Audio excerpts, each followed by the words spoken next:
被怪物搜寻，我刚要把小白花踹出门送死，眼前出现几行弹幕：女配怎么又是个空有美貌的笨蛋？陷害桥段已经看吐了，明明可以用脸攻陷全世界，偏偏逆天搞雌竞，男主到底有啥好？要不然你回头看看咱们孔游大 boss， 包帅包摸还包亲的。我悟了，转身扑进 boss 怀里，抱着他猛亲一大口。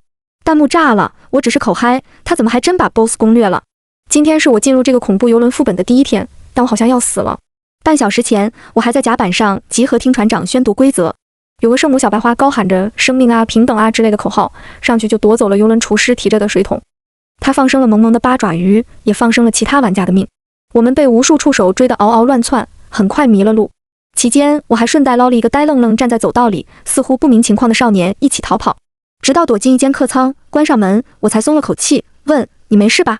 少年肤白貌美，黑发微卷，一双墨黑色的眼睛略带懵懂，对我害羞地笑了笑：“我没事的，多亏姐姐救我。”人怪好看的，声音也好听，还很听话礼貌，是我的菜。少年的名字是林奇，似乎是第一次进入恐怖游戏。还没等我打探出更多消息，房门忽然被打开，我茫然回头，就看见小白花也进了这间房，跟在他身后有一只触手，咚咚撞响了房门。小白花一脸惊慌无措，少年也是等着我的指令。没多想，我一手拉着一个，躲进了房间的衣柜里，往门上贴了张能隐匿10分钟气息的道具。此时，我们正藏在狭小的柜子里，躲避怪物的搜寻。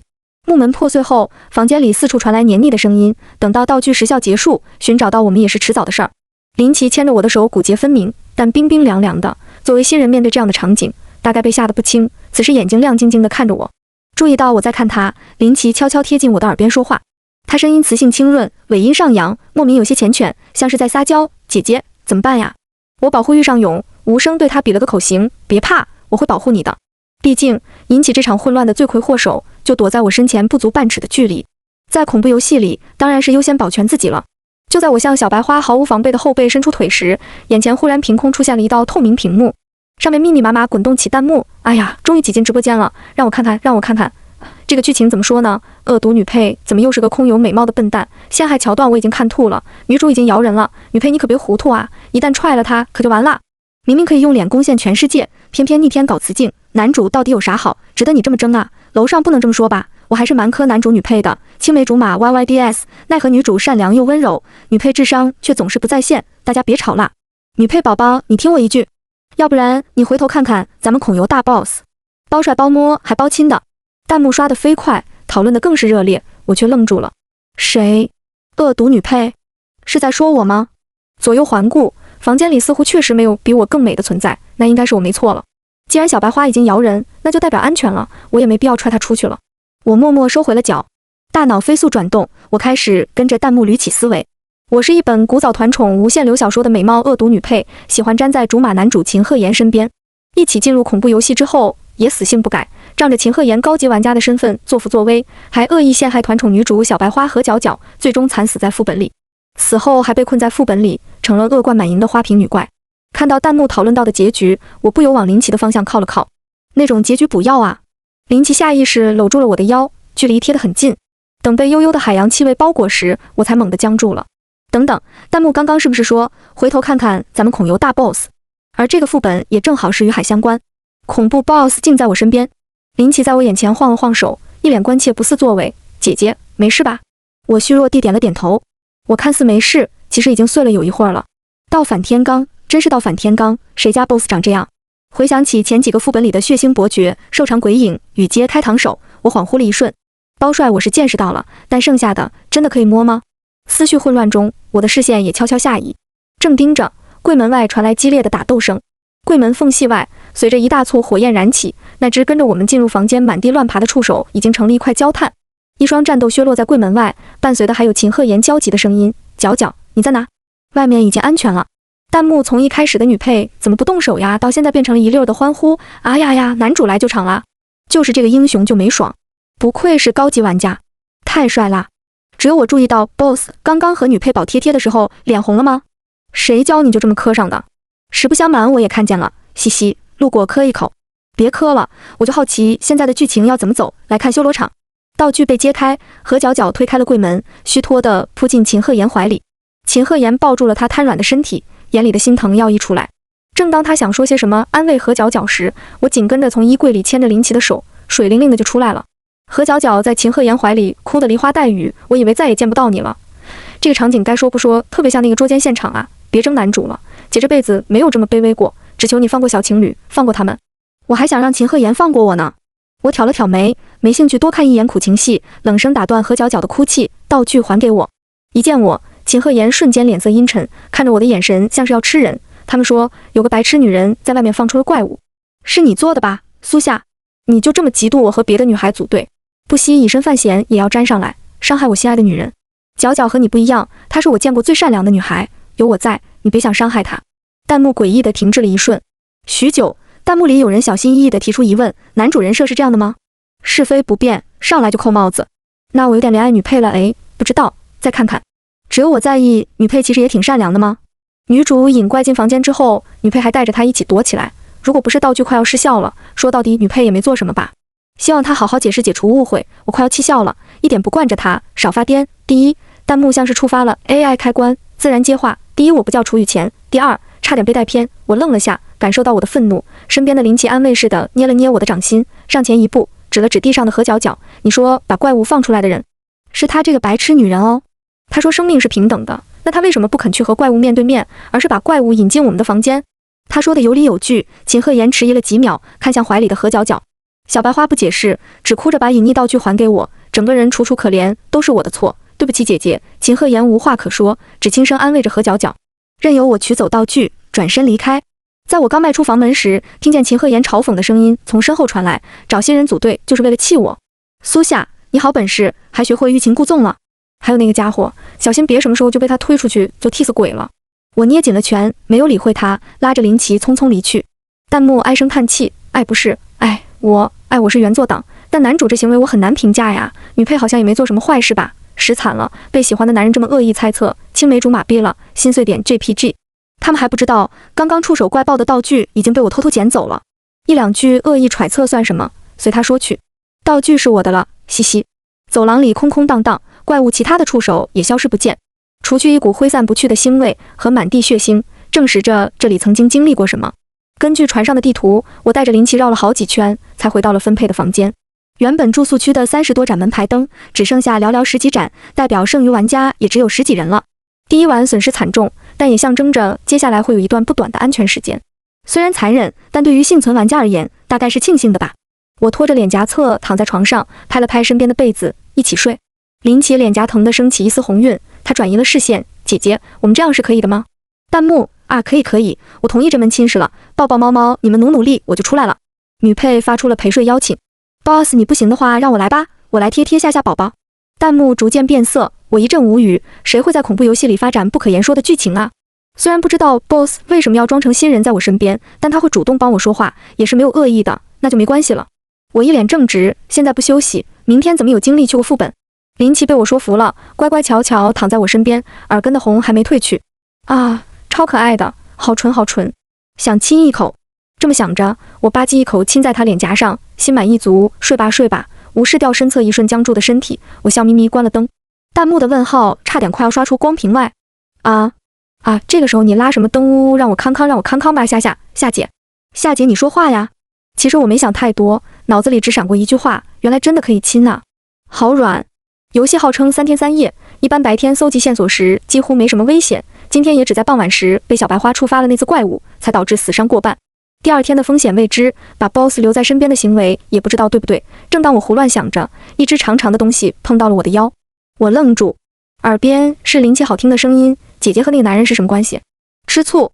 是吃醋吧。光屏的亮光在黑暗中格外显眼，弹幕还在一条接一条的跳。我抿了抿唇，转过脸，认真看他，前青梅竹马，现在的死对头。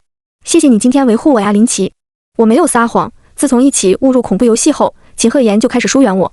我能理解深陷进无法挣脱的环境，人的性格会改变。我们也共同经历了好几个副本，可就在前2天，他一脸嫌恶地告诉我，不会再和我组队。他有了心仪的女孩，那个女孩善良温柔，会是他追随的光与方向。因为我在副本里为了活着不择手段，可这又有什么错？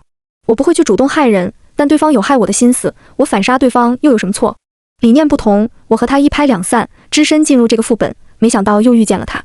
只是他哪根筋搭错了，有了我喜欢他追着他进副本的错觉。这么想着，我忍不住喃喃出声，天杀的，我怎么可能喜欢自大狂？我只会喜欢帅气又温柔、聪明且谦逊。重点是要只爱我一个，永远不会伤害我的男人。身侧，林奇蓦然轻笑一声，我永远不会伤害姐姐的。我有点心虚，但还是点头。好，我相信你。弹幕笑嘻嘻 ，boss 半夜查字典要急哭了。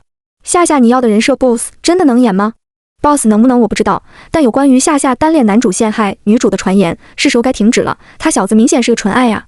听见我的解释，林奇周身凝重的气息散去，他笑了笑，姐姐睡吧。他伸手在我眼前轻轻抚下，我顿觉困意袭来，嘟囔着晚安，我睡着了。身侧床垫微动，林奇离开了，腰上的触感也不见了。我心里暗自松了口气，好险，我就知道刚刚他的触手搭在我腰上了。我如果说假话会被吃掉吧，一定会被吃掉吧。我又要睡了。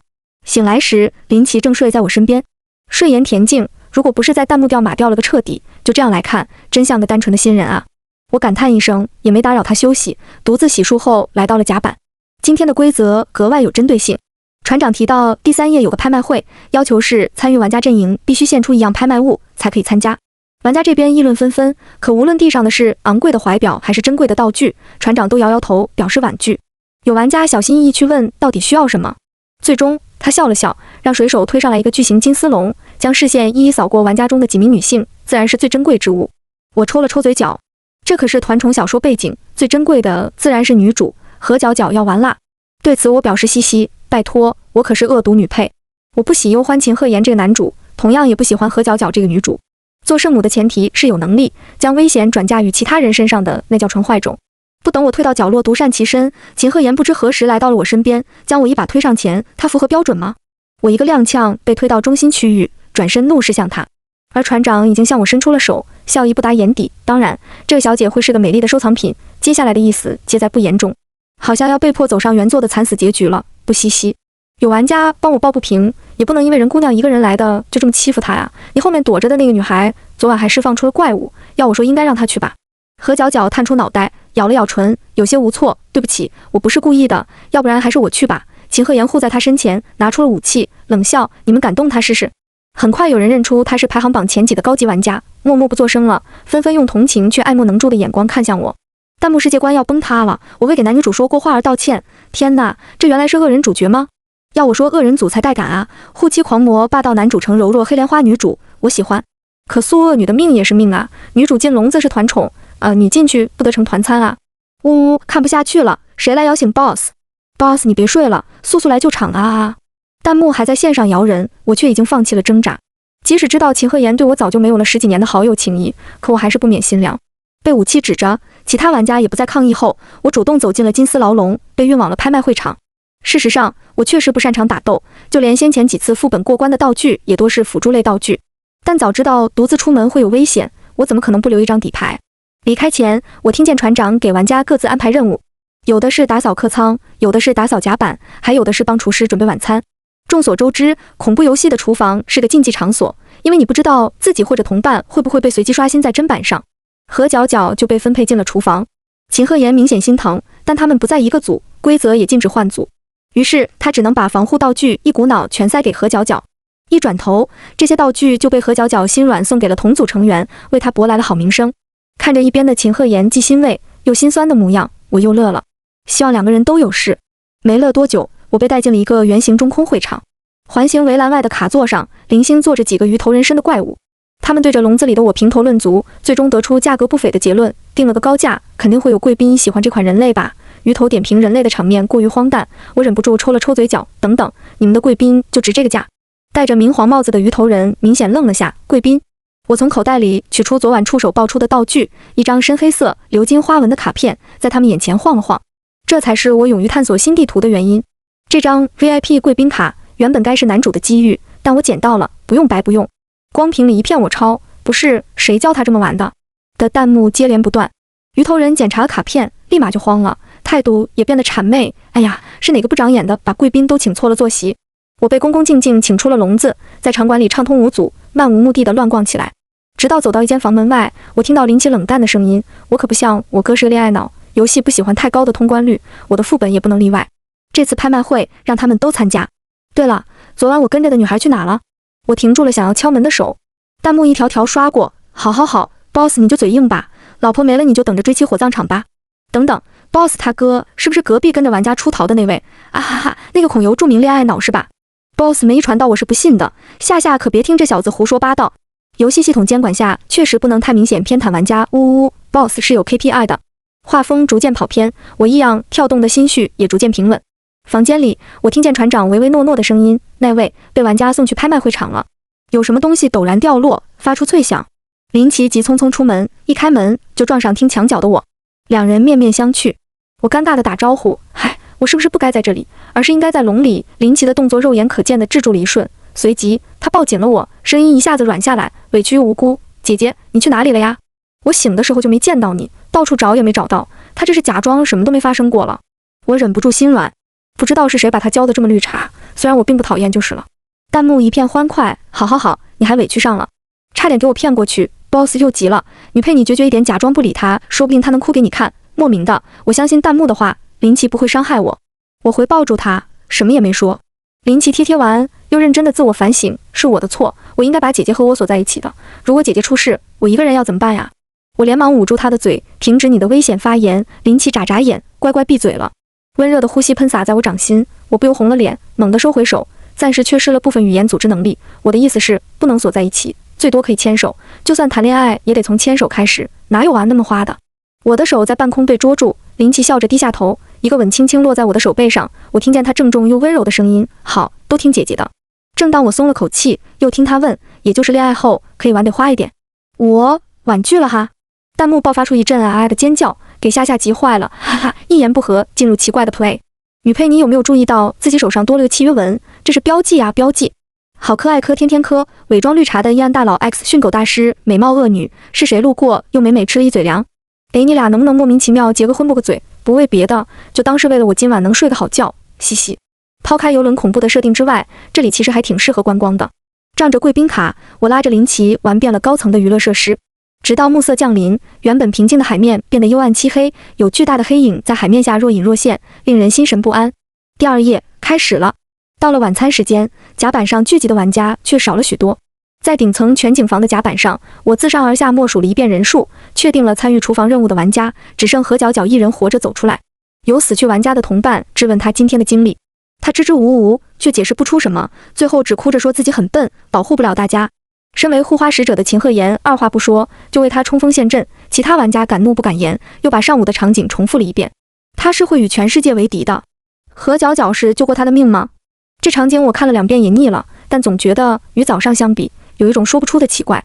思考了很久，我想到了什么，游轮是不是变旧了一点？弹幕也在叽叽喳喳讨论，是哦，女配居然能察觉出来。传递3天就该沉默了，这也是3天3夜这个游戏的特色吧，越接近截止时间越危险呢。收拾行李，准备跑路吧。等等 ，boss 会放夏夏走吗？话说回来，原作女主有这么黑莲花吗？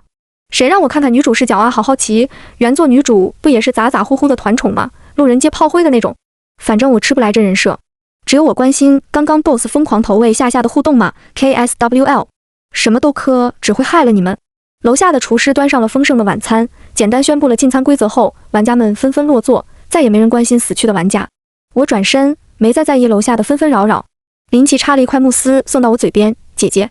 我嗷呜一口炫了，拉着他回房间，走了，去睡觉。弹幕，我错过了什么？啊，怎么进展这么快？你们不是纯爱吗？我靠，怎么又拉灯？大黄弹幕你就刷吧，当然是休息第一呀。明天可是最危险的一天，游戏里的时间流速格外快。清晨，被广播声召集，我们来到了甲板集合。不是我的错觉，船身整体都在变得古朴陈旧。昨天辉煌的拍卖会场，此时门窗都是斑驳褪色的。没多久，其他玩家也陆续到齐。玩家震惊于我恢复了自由身，我也震惊他们参与过昨晚的晚餐，竟然还能全员存活。船长很快来到现场，他先是瞄了一眼我和林奇紧紧牵着的手，而后转向秦鹤言的目光又变得不善了几分。他假笑着宣布了今天的规则：有几艘救生艇的使用资格，需要玩家拍卖获得。我心下了然救生艇的作用，问有几艘救生艇呢？船长似笑非笑地看着我，3艘哦。我了然，看来玩家也有竞争关系，现在剩下的玩家可是还有9个人呢。我拉着林奇率先进入会场，身后秦鹤言叫住了我，苏夏，等等。我脚步不停，没理会他。于是他追了上来拉住我，我不耐烦地回头，却见他犹犹豫豫，我有话对你说。我甩开他的手，没好气地，你说。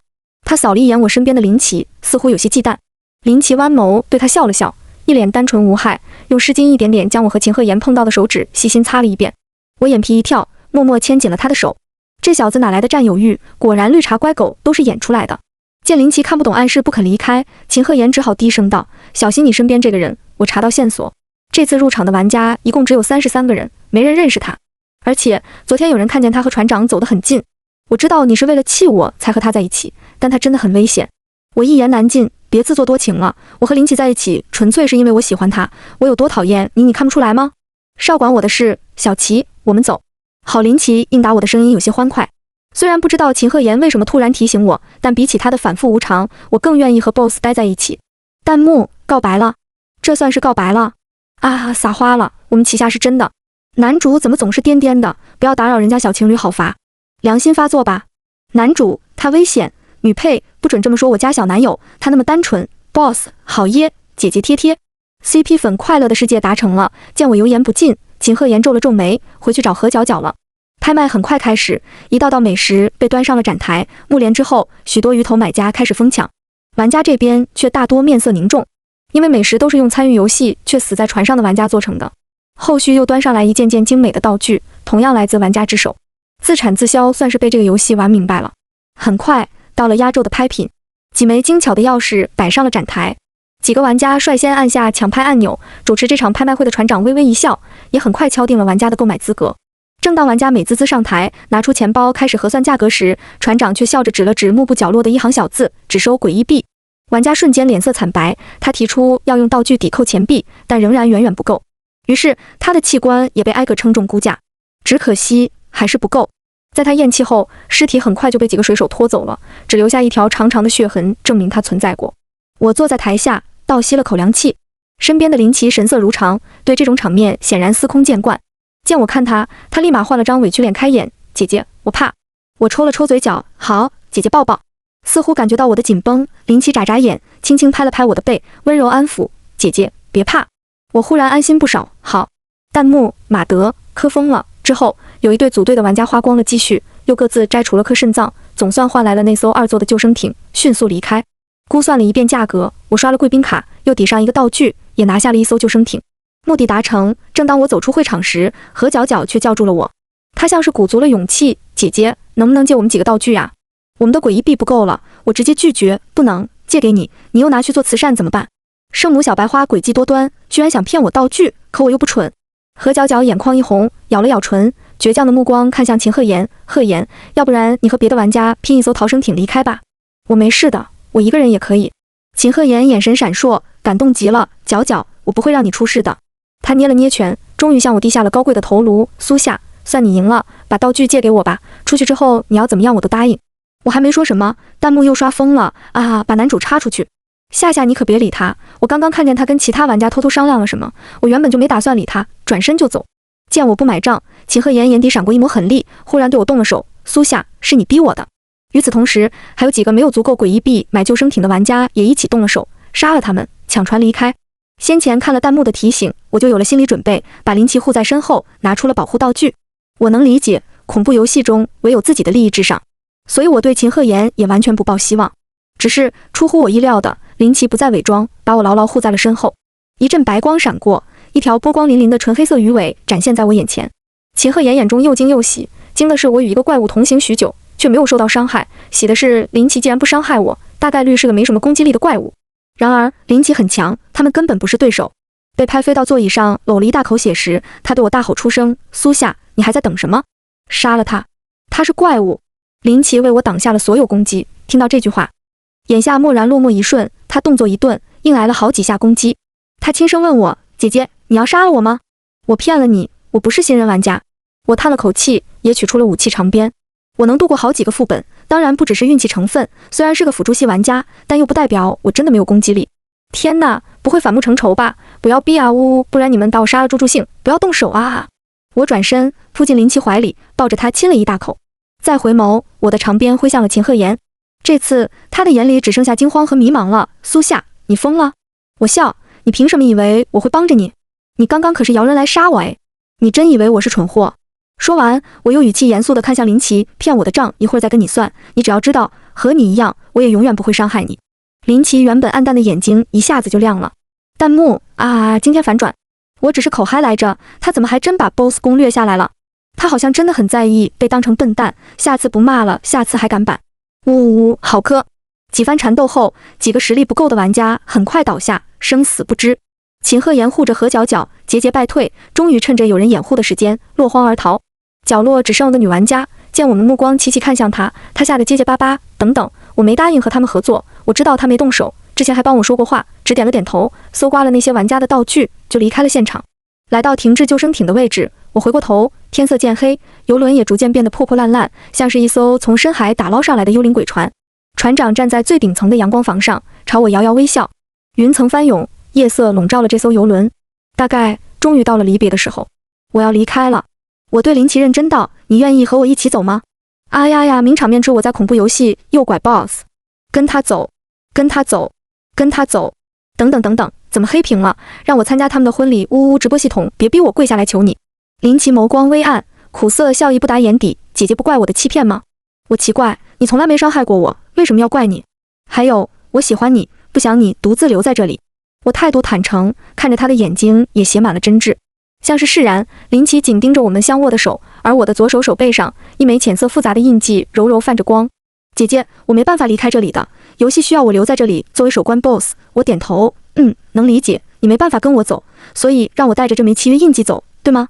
林奇，我握紧了拳，自信满满，我会努力赚诡异币，把你从游戏手里赎出来的。无论你在哪里，我都会找到你，带你走。林奇唇角弯了弯，无奈又吃倦地低下头，吻住了我喋喋不休的嘴。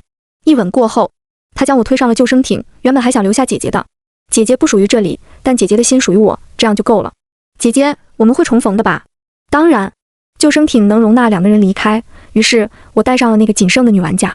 回到现实，我才发现秦鹤言不知道用了什么方法，也脱离了游戏，只不过脸色很差，或许付出了不少的代价吧。不过这也和我无关了。某次，我在一个残局副本里再次见到了秦鹤言，他满身血污，被何角角一把推入怪物的方向，争取逃跑时间。临死前，他不可置信，声嘶力竭：“凭什么？我为你付出了那么多。”转眼看见刚进入副本的我，他伸出手向我求救。话音还未落下，就被怪物彻底吞噬。至于何角角，没了秦鹤言的保护，也彻底埋没在了这个副本。他死于被他发善心，拿秦鹤言的道具救助过其他玩家之手。这件事被我当做一个小插曲，很快遗忘。我频繁刷起副本，凭借先前搜刮的道具积攒和时不时提醒我的弹幕，我的排名也出现在了高级玩家榜单上。终于，在一次与海相关的副本里，我与林奇重逢。海风轻拂，我扑入他的怀中。我攒够钱啦，这次跟我一起回家吧。